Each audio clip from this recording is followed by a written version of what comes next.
on Arizona PBS. Explore new ideas and new worlds here on Arizona PBS, a community service of Arizona State University. Tickets are now available for the annual Walter Cronkite Award for Excellence in Journalism Luncheon, held Thursday, October 19 at the Sheraton Grand Phoenix. Join media industry and community leaders in honoring award-winning co-anchors and co-managing editors of the PBS NewsHour, Judy Woodruff and the late Gwen Ifill. To learn more or to purchase tickets, call 602-496-0482 or visit cronkite.asu.edu/luncheon. Coming up next on Arizona PBS, Life and World. Find more ways to explore at pbs.org/anywhere. Coming soon to Arizona PBS. I thought I knew most of what was worth knowing about the war, and suddenly I didn't. Something was happening that was profound, that was irreversible. What was it all about? We just tried to believe that this was the right thing to do.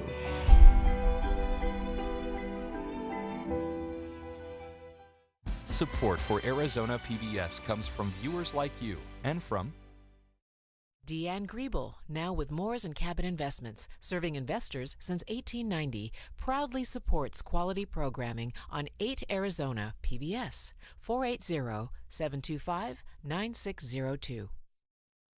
Hospice of the Valley, medical, social, and spiritual care for patients nearing end of life, and support for their families. A not-for-profit community hospice, HOV.org. From the Cronkite Studios in downtown Phoenix, this is Cronkite News. Delegates from across the U.S. are gathering in Arizona in hopes of holding a constitutional convention. They say the fate of our nation's financial future depends on it. Plus, Arizona's Attorney General plans to sue the Arizona Board of Regents over tuition, what he believes is unconstitutional for our state's university students. And Cronkite News continues our coverage on DACA, an inside look on a DACA recipient's life after Trump's announcement to end the program. Cronkite News starts now. Good evening and welcome to Cronkite News on Arizona PBS. I'm Maya Petros. And I'm Ryan Curry. Thank you so much for joining us. Several states are working to change the U.S. Constitution, and today the effort is happening here in Arizona. The Balanced Budget Amendment Planning Convention is underway this week at the state capitol. Cronkite News reporter Holly Bernstein has the latest on the gathering, which hasn't happened in 156 years. According to Article 5, states can force Congress to propose amendments to the U.S. Constitution by a 2/3 vote. This means 34 states need to participate. This week's meetings would try to set rules for a first-ever Article 5 convention. The proposed amendment would require Congress to balance the budget, and 71 delegates will spend the rest of the week in Phoenix to figure out how to make that happen. So far, according to the National Balanced Budget Amendment Task Force, 27 states, including Arizona, have approved qualifying resolutions to call for the convention. Oh, I fully support it. When George W. Bush came into office, I believe our national debt at that point was about $5 trillion. He added $4 trillion to the debt. And then President Obama added another $10 trillion to our debt. And so who's going to pay off $20 trillion, which is our total debt at this point? As of right now, I don't think the Democrats or Republicans up in Washington, D.C. Are really making this a priority, even though just a few days ago we just ticked over the 20 trillion mark. And so now, what are we going to do? Once an amendment is written, 3/4 of the states would have to ratify that amendment for it to become part of the Constitution. But it's certainly a long shot. A convention has never successfully been used to propose an amendment. In the broadcast center, Holly Bernstein, Cronkite News. Arizona Attorney General Mark Brnovich is suing the Arizona Board of Regents for what he says is an unconstitutional rise in tuition fees. In the lawsuit filed on Friday in Maricopa County Superior Court, Brnovich cited the Arizona Constitution, which says that tuition should be nearly as free as possible. In a statement, he said, quote, "Within the last years, Arizona went from having some of the most affordable public universities to having some of the most expensive. We believe the Board of Regents needs to be held accountable and answer tough questions for Arizona's skyrocketing tuition rates." The lawsuit says that tuition has increased between 315 to 370% over the last 15 years. Bill Ridenour, the chair of the Arizona Board of Regents, says students are now having to pick up the state's portion of the bill since the legislature decreased funds for universities. You can't have that discussion without bringing in the legislature and their ability to fund public education. So just 10 years ago, 75% of an in-state student's cost of education was borne by the state. Today, it's about 35%. The lawsuit also says the regents are misusing public monies by providing in-state tuition to Dreamers. Ridenour says the board has already been in touch with legal counsel and is working on finding solutions. The U.S. Supreme Court is allowing the Trump administration to keep a restrictive policy on refugees. This afternoon, the justices agreed to block a lower court ruling on the controversial travel ban that would have eased restrictions and allowed up to 24,000 refugees to enter the country before the end of October. This isn't a final ruling on the ban. The justices are scheduled to hear official arguments next month. And almost a week after the Trump administration's announcement on DACA, those affected are still processing the news and looking at what their options are. Cronkite News reporter Alex Valdez got an inside look into the life of a DACA recipient while also speaking with an immigration lawyer who's helping those who now need it. I was brought into the United States when I was like a year and a half. I was born in Michoacan, Mexico. I've never been back since. Liliana Reyes, a third-time participant of DACA, woke up on September 5th to news that put her dream of becoming a teacher potentially in jeopardy. I was feeling really sad, scared, because like, what's next? You know, what's happening? What's going to happen with us now? President Donald Trump fulfilled a key campaign promise on Tuesday to roll back on an immigration program that protects young, undocumented immigrants from deportation.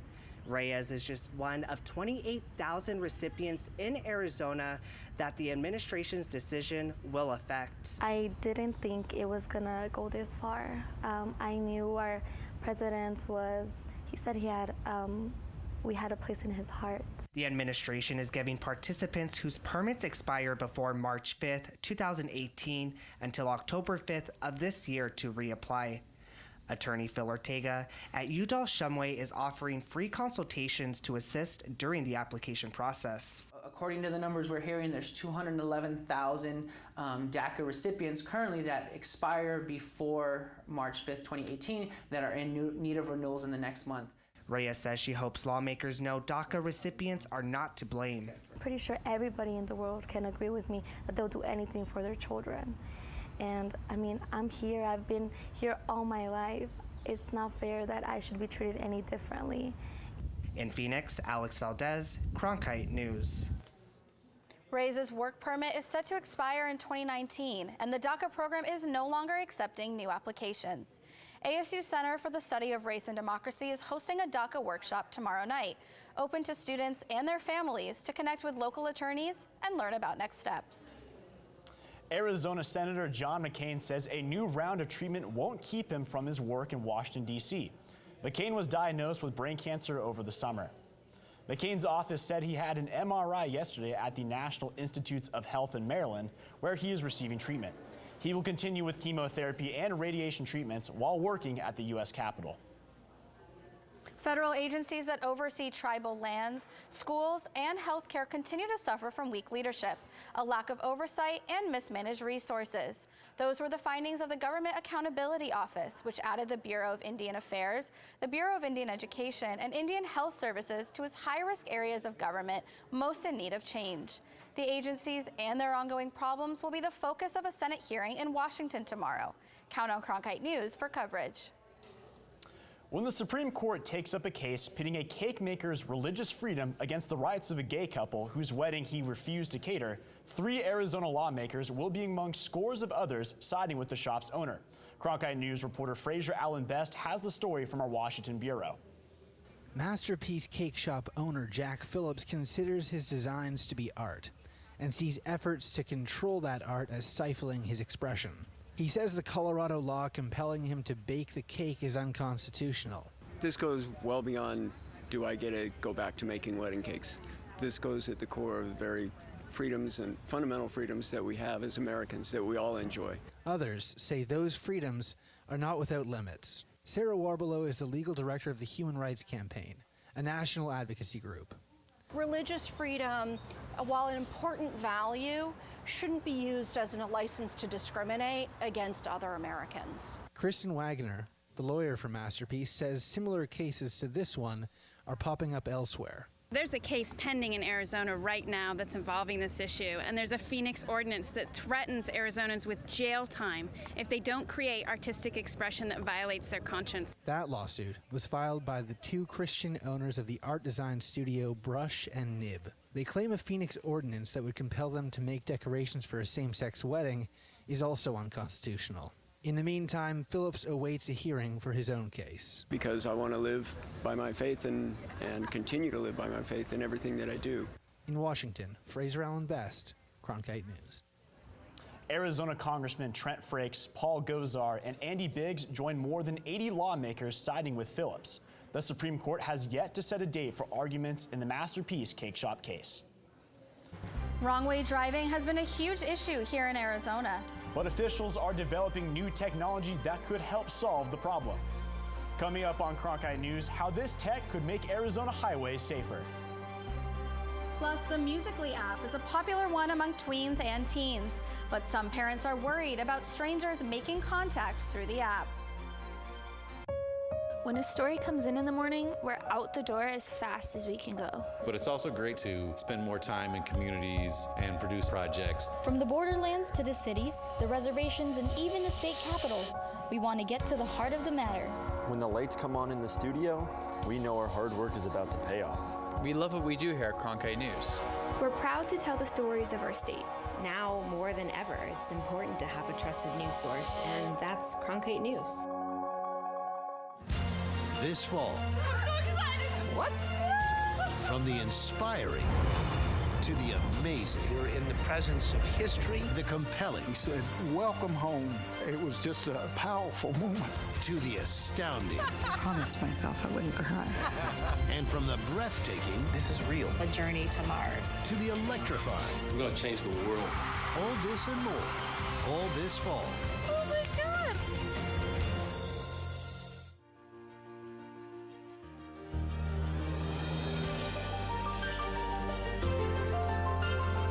Officially from 36, and he hooks it in. Arizona State wins.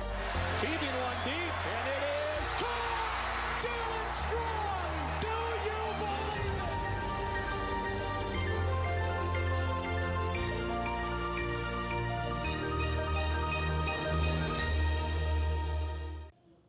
Following nearly 1,200 service calls for wrong-way drivers and 12 fatal accidents, thermal cameras are now being tested to detect wrong-way drivers on freeway ramps in Phoenix.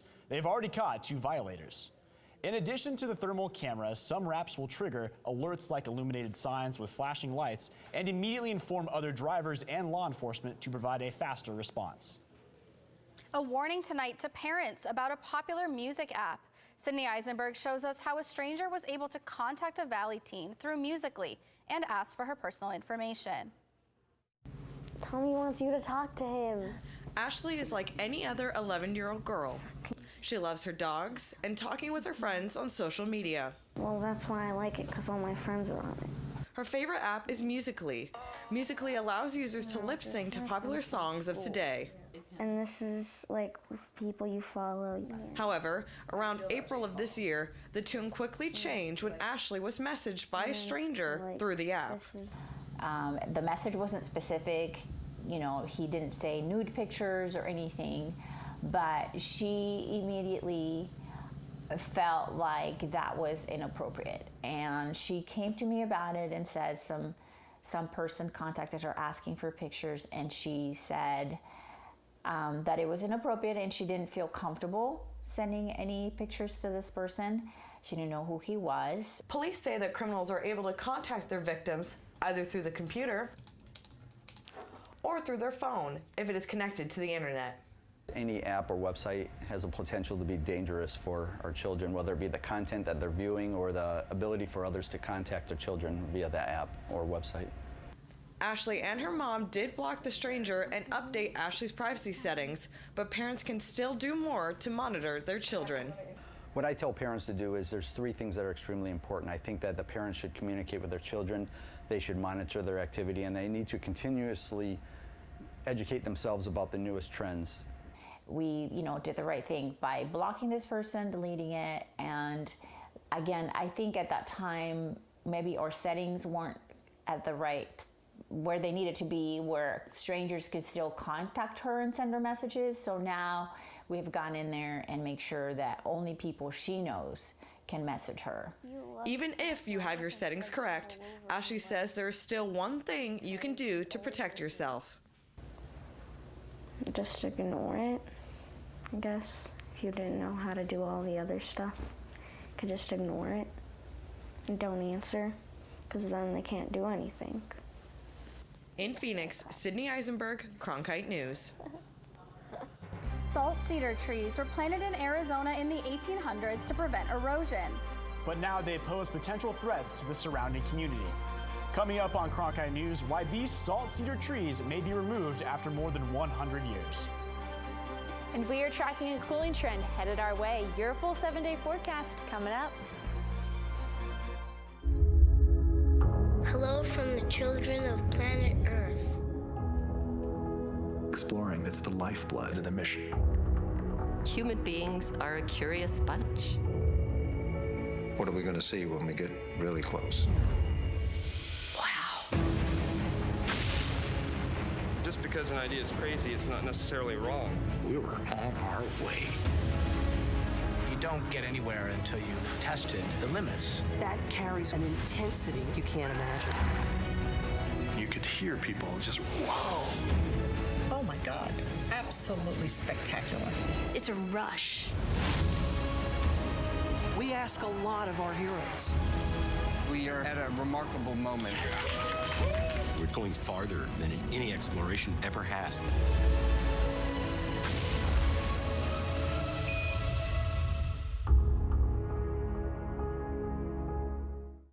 Tickets are now available for the annual Walter Cronkite Award for Excellence in Journalism Luncheon, held Thursday, October 19 at the Sheraton Grand Phoenix. Join media industry and community leaders in honoring award-winning co-anchors and co-managing editors of the PBS NewsHour, Judy Woodruff and the late Gwen Ifill. To learn more or to purchase tickets, call 602-496-0482 or visit cronkite.asu.edu/luncheon. There's an ozone high pollution advisory today, as ozone levels are expected to exceed the federal health standard for air quality. People with respiratory problems should limit their time outside for the remainder of today and limit their driving, avoid drive-through lines, and use public transportation instead. Massive power outages are crippling much of the southeast in the wake of Hurricane Irma. In Florida, about 15 million people are without power, according to the Department of Homeland Security. Georgia Power Companies reported that 1.3 million customers, households and businesses, lost power. In South Carolina, 161,000 are in the dark, and another 62,000 in North Carolina, according to Duke Energy. And in Alabama, more than 20,000 lost electricity. In Florida, the hardest hit by Hurricane Irma in the U.S., East Coast residents will likely have power restored by the end of this weekend. But those on the West Coast, where Hurricane Irma may landfall, are expected to have to wait another 10 days for power. At least 12 deaths related to Hurricane Irma have been reported in the U.S. Irma, which has affected 9 states, is now a post-tropical cyclone, but it's still expected to bring torrential rainfall as far as North Carolina. Authorities and residents were able to return to some of the Florida Keys, where, based on initial estimates, 25% of the houses on the island are destroyed. Another 65% have major damage. A FEMA administrator said every house in the Keys was impacted in some way. Officials are urging patience and caution when returning home, and Governor Rick Scott told Floridians to check with local officials first. Cronkite News will continue to cover the aftermath of Hurricane Irma. Now let's go check in with Emily Bloom for a look at the weather here in the Valley. We are currently sitting at 107 degrees here in Phoenix. Our high today of 109, still quite a few degrees above where we should be at this time of year. This area of high pressure that is sitting over the four corners has really brought those temperatures up the past couple of days. However, as we head into the rest of the week, there's this weather system moving into these western states, and that is really going to bring a cooling trend for those of us here in Phoenix. We'll get there in just a moment, but our temperatures across the valley at the moment, we've got 105 in Whitman, 106 in Chandler, 105 in Sacaton, and 105 down in Casa Grande. However, as we head into the late hours tonight, by about 9 p.m., we will all drop into those mid to upper 90s. Throughout the rest of the week, this is going to be our first cooling trend for this season. Tomorrow, those temperatures really begin to tumble. Friday, we start the day off at 73 degrees with a high of 96. Now, these morning lows in the 70s is what's really going to make such a substantial difference for us these next couple of days. And we hold on to those highs in the upper 90s through the beginning of at least next week. For Cronkite Weather, I'm Emily Bloom. Hurricanes aren't the only types of weather that wreak havoc, and coastal cities aren't the only ones that need to be prepared. That was one message Arizona official took to Washington this week. Cronkite News reporter Bailey Vogt has the story from our Washington bureau. Scenes like this that have been playing out on the Gulf Coast will likely never be seen in Arizona, but that doesn't mean we shouldn't prepare for other natural disasters, said the Flagstaff sustainability manager. Look at challenges that Intermountain West communities are facing.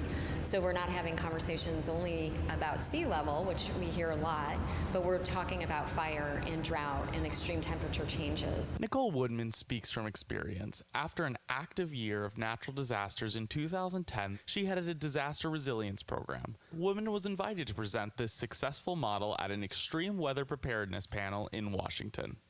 How can the city organization reduce its vulnerability and build organizational resilience to climate variability and climate-related issues? And more importantly, what are the risks if we don't act? Faced with crises like hurricanes or, in Flagstaff's case, forest fires, Woodman says that the best way for cities to implement these programs is support from all parts of the community.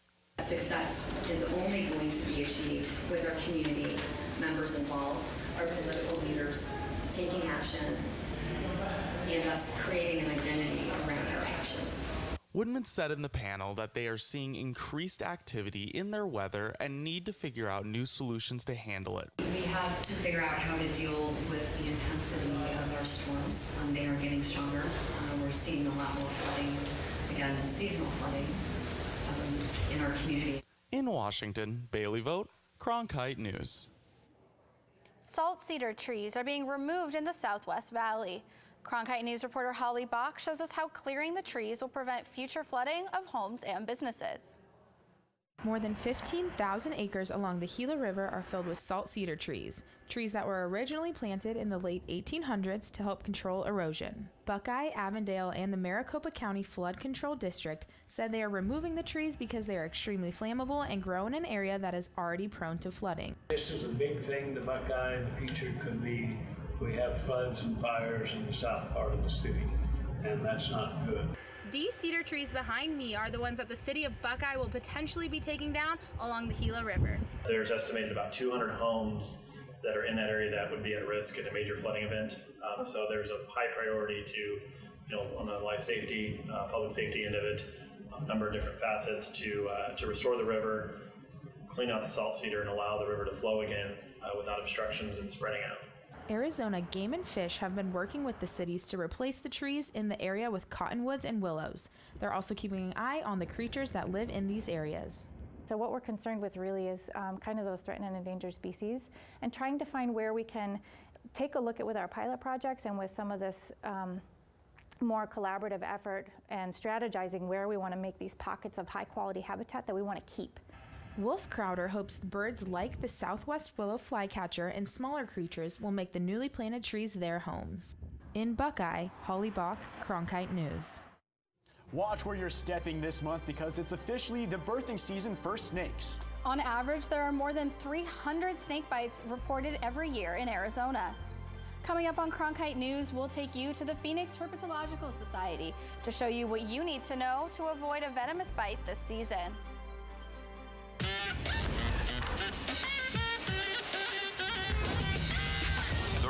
with Ozzy. The new weekly show where we tackle the taboo and debate the tough questions with some of the most interesting minds in the game. I'm Carlos Watson. Electrifying conversation. Friday, only on PBS.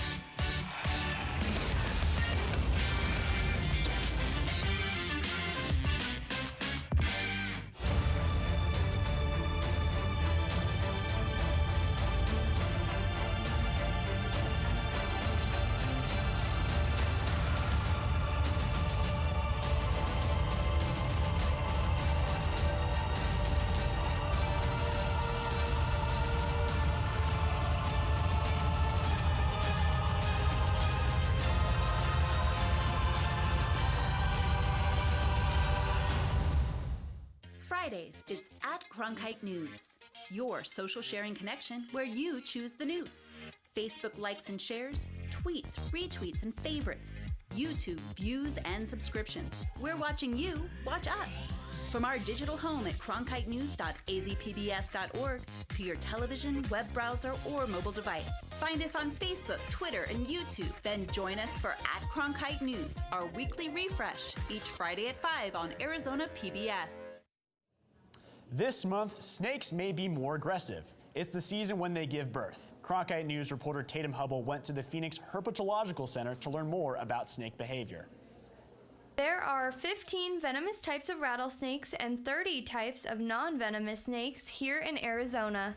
Many examples of those can be found at the Phoenix Herpetological Society. Arizona residents, on average, report 300 rattlesnake bites every year. However, there is an increase in the amount of people bitten in August and September. Come on, buddy.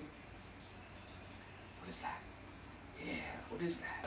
We do get a number of calls this time of year, and when we go and find a baby rattlesnake in the yard, we check very thoroughly to see if his brothers or sisters are still very close by. Volunteers may find anywhere between 1 to 20 newborn snakes. The best way to avoid being bitten by a snake, first of all, if it's venomous, you want to stay away from it completely. Know the signs of what snakes are venomous in your area, know what to look for. Hines said to stay 3 feet back from any rattlesnake to ensure you are out of their strike range. In Scottsdale, Tatum Hubble, Cronkite News. If you have a snake in your backyard, don't hesitate to call the Rattlesnake Removal Hotline at 602-550-1090. Cronkite News is proud to be the news division of Arizona PBS. Here's what's coming up on Arizona Horizon and PBS NewsHour. On the next Arizona Horizon, it's an In Focus special, a one-on-one interview with Eric Weinmayer, the first blind person to climb Mount Everest. A conversation with Eric Weinmayer on the next Arizona Horizon. I'm Judy Woodruff. On the next NewsHour, our series Rethinking College continues with a look at training coal miners for a new economy. That's Tuesday on the PBS NewsHour. That's it for Cronkite News tonight. Thanks for joining us. For top Arizona stories anytime, go to cronkitenews.azpbs.org.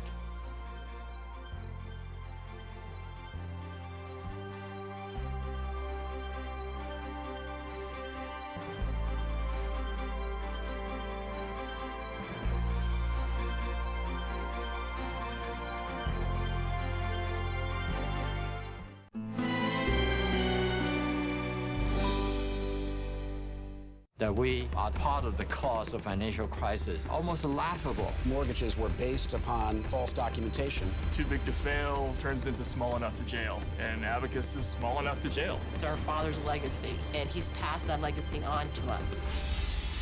Tonight at 9 on Arizona PBS. Explore new ideas and new worlds here on Arizona PBS, a community service of Arizona State University. Tickets are now available for the annual Walter Cronkite Award for Excellence in Journalism Luncheon, held Thursday, October 19th at the Sheraton Grand Phoenix. Join media industry and community leaders in honoring award-winning co-anchors and co-managing editors of the PBS NewsHour, Judy Woodruff and the late Gwen Ifill. To learn more or to purchase tickets, call 602-496-0482 or visit cronkite.asu.edu/luncheon. Coming up next on Arizona PBS, Life and World. Hi, I'm Charlie Rose. As part of the Walter Cronkite School of Journalism and Mass Communication at ASU, Arizona PBS is providing a state-of-the-art venue for the next generation of journalists. From newsrooms in Washington, Los Angeles, and here in Phoenix, students engage in real-time, real-world news reporting, broadcast production, and online innovation. The Cronkite School and Arizona PBS working together in new ways to bridge the classroom to the community in the digital age. Coming soon to Arizona PBS. The USS Indianapolis. Torpedoed after a secret mission, only one man in 4 would survive. The rest were lost to the sea. Her final resting place a mystery until now. That's it, we've got it. Join PBS Live from the bottom of the sea as state-of-the-art technology gives us a historic look at this maritime legend. USS Indianapolis, live from the deep. Sunday night at 6 on Arizona PBS. I thought I knew most of what was worth knowing about the war, and suddenly I didn't. Something was happening that was profound, that was irreversible. What was it all about? Was it worth it? Smart people in pinstripes couldn't make their minds up about the war. It was extremely traumatic, like the ground was suddenly cut from under you. We just tried to believe that this was the right thing to do.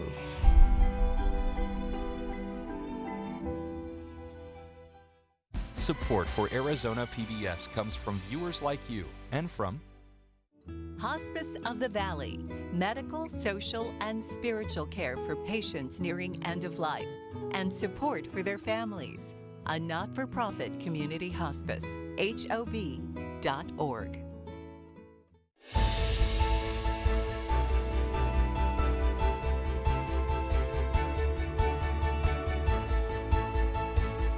Coming up next on this special In Focus edition of Arizona Horizon, an interview with Eric Weinmayer, the first blind person to climb Mount Everest and a proponent of a no barriers philosophy. An In Focus interview with Eric Weinmayer next on Arizona Horizon. Arizona Horizon is made possible by contributions from the Friends of Arizona PBS, members of your PBS station.